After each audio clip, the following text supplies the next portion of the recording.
Olá pessoal, meu nome é Concésio e nesse vídeo eu quero falar para aquelas pessoas que não sabem por que estão aqui na Terra. Sei que tem gente que às vezes fica desencorajado, desanimado com a vida, não vê sentido na própria existência. Até o rei Salomão, que foi o homem mais rico que já existiu na Terra e o mais sábio, também ficou desanimado. É só ler o primeiro capítulo do livro de Eclesiastes que você vai ver. Mas Deus nos criou para um propósito. Cada um de nós tem uma missão e um objetivo para a sua existência aqui nessa terra. Se você não fosse necessário, você não teria sido criado. Deus conhece cada um de nós intimamente e Ele tem um plano para a vida de cada um. Mesmo que você não saiba qual é, Ele ainda vai tentar te ajudar a realizar esse plano. É claro que se você tem um relacionamento pessoal com Ele, fica muito mais fácil entender o plano e receber a ajuda de Deus. Mas infelizmente muitas pessoas não têm esse relacionamento com Deus e muitas nem querem ter. Existe uma grande maioria que prefere traçar o seu próprio caminho sem consultar a Deus e, se possível, sem nenhuma interferência dele. Mas a verdade é que Deus sempre vai tentar interferir a nosso favor, quer gostemos ou não. Ele nunca força, mas Ele sempre tenta interferir para nos ajudar. E muitas dessas pessoas que não têm uma relação com Deus e que não querem a ajuda ou interferência dele, tentam descobrir sozinhas o seu propósito na vida, ou tentam realizar o propósito de outra pessoa, ou preencher esse vazio com coisas materiais e realizações e conquistas, ou até tentam imitar pessoas que admiram para realizar alguma coisa que elas acham que é o melhor. Mas Deus sabe muito bem para o que Ele criou cada um de nós. Eu gosto muito da ilustração da caixa de ferramentas. Existem muitas ferramentas diferentes, cada uma tem a sua utilidade. Chave de fenda, chave Phillips, alicate, chave de boca e uma variedade enorme de ferramentas. O homem criou uma grande quantidade de ferramentas para diversas necessidades. Serviço de marcenaria, mecânica, elétrica, hidráulica e por aí vai. Algumas podem fazer mais de uma coisa, como é o caso do alicate, que você pode apertar, segurar, entortar, cortar. E existem ferramentas que foram criadas para apenas uma função, nada mais. E da mesma maneira, Deus criou alguns de nós para fazermos muitas coisas e outros para funções mais simples ou específicas. Mas isso não significa que uma pessoa seja mais importante do que a outra pelas coisas que ela realiza. Olha, por exemplo, essa chave aqui, ó. É uma chave 8. Ela foi criada para apertar porcas e parafusos do tamanho 8 mm.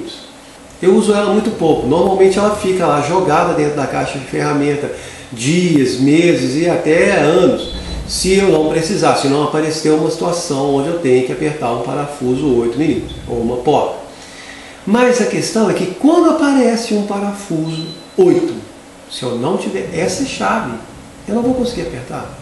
Ela foi feita para essa função. E se ela não estiver disponível, se eu não tiver uma chave dessa, eu vou ter que improvisar, usar uma chave maior, menor, apertar, ou tentar usar um alicate, e posso machucar a cabeça do parafuso ou da porta, danificar, não vai ficar tão bem apertado, o serviço vai ser mal feito e ela vai fazer falta. Mesmo que ela tenha só uma função. Quando chegar a hora de usar, se ela não estiver lá disponível, ela vai fazer falta. O serviço não vai ser feito. Então, por mais específica que seja a ferramenta, ela é extremamente importante. É o caso do serrote, por exemplo. O serrote serve para serrar madeira. Eu não posso usar ele para pregar um prego, parafusar um parafuso, só para serrar madeira. E se eu precisar de serrar uma madeira e não tiver um serrote, eu não consigo. Eu não posso usar um martelo para serrar uma madeira. E essa é que é a nossa história. Você foi uma ferramenta que Deus criou para uma determinada função aqui na Terra e Ele te criou para um propósito.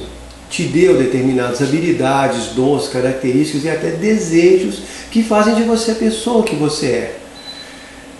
Você pode até se parecer com outra pessoa, mas só existe um de você e Deus não te criou por acidente. Ele te amou muito, te criou com muito carinho, te equipou para fazer um trabalho aqui que só você pode fazer, seja grande ou pequeno.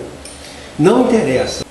Talvez você esteja jogado lá no fundo da caixa de ferramentas, sacudindo com as outras todas, empoeirado, sem utilidade, vendo ferramentas saírem, realizando grandes coisas, escutando elas trabalhando e pensando, puxa vida, eu não faço nada, eu não sirvo para nada, eu fico aqui nesse meu dia, vai para lá e volta, e não, nada acontece, por que eu estou aqui?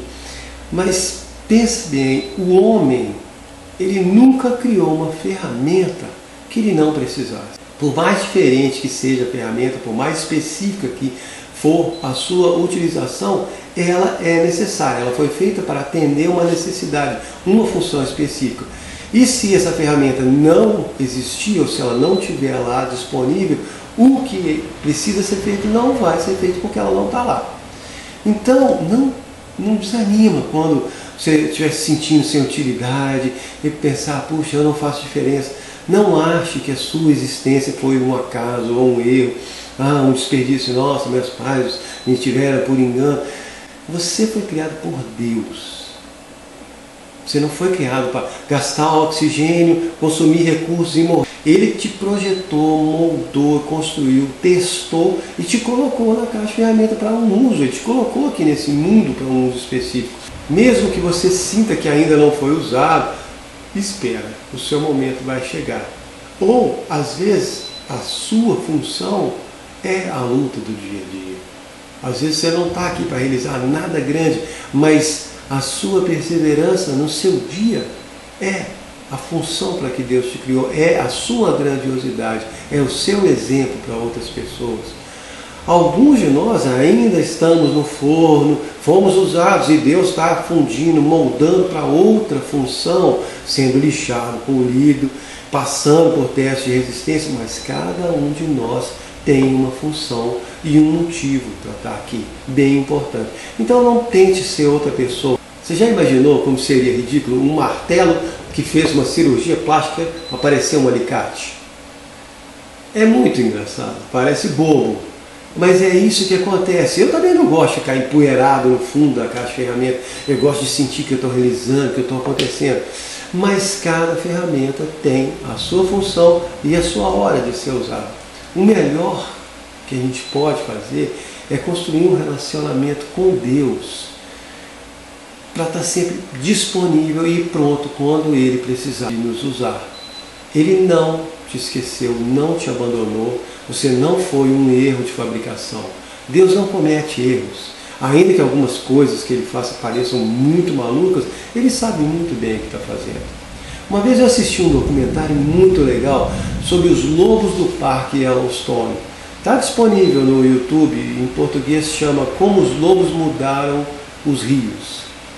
Os lobos que habitavam no Parque Yellowstone tinham sido dizimados muitos e muitos anos atrás, porque eles atacavam outros animais, grandes e pequenos.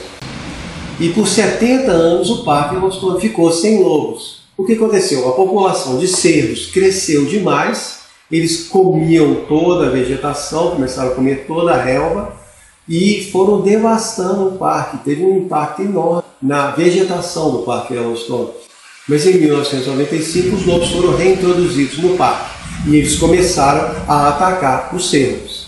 E o mais interessante foi que eles mudaram o comportamento das manadas dos cervos. Então elas começaram a se esconder. Então as partes mais planas e abertas voltaram a crescer relva. E a vegetação começou a crescer de novo, as árvores começaram a crescer de novo, as florestas começaram a aumentar, as árvores inclusive aumentaram de tamanho. E com as árvores e a floresta aumentando, os pássaros voltaram e os castores também voltaram por causa das árvores. Aí eles começaram a construir os diques, o que trouxe os patos de volta e outros répteis e mais peixes também. Os lobos também caçavam os coiotes e isso fez com que o número de coelhos e ratos aumentasse. E aí apareceram águias, falcões e raposas. Os ursos também voltaram porque tinha mais árvores, mais frutas e esses ursos também começaram a combater e atacar as manadas de cervos. O equilíbrio do parque mudou, até os rios mudaram porque Com a presença dos lobos, a vegetação se renovou, as árvores e as florestas cresceram, com isso as erosões diminuíram, as margens dos rios ficaram mais firmes e os rios ficaram mais fixos nos seus cursos e mais rápidos, como eles eram antes. Então os lobos tiveram um impacto enorme, não só na vida animal do parque, mas até na geografia do parque. Esses lobos não estavam lá por acaso, Deus tinha um propósito para eles, tinha criado eles para um propósito, e quando eles não estavam lá, o parque quase morreu. Da mesma maneira, você não está aqui por acaso. Então não perca o ânimo, não desanime com as dificuldades dessa vida. Tem um vídeo chamado As Dificuldades da Vida, que eu já postei, assista, é muito bacana. Você foi criado por Deus com muito amor, para um propósito, seja grande ou pequeno.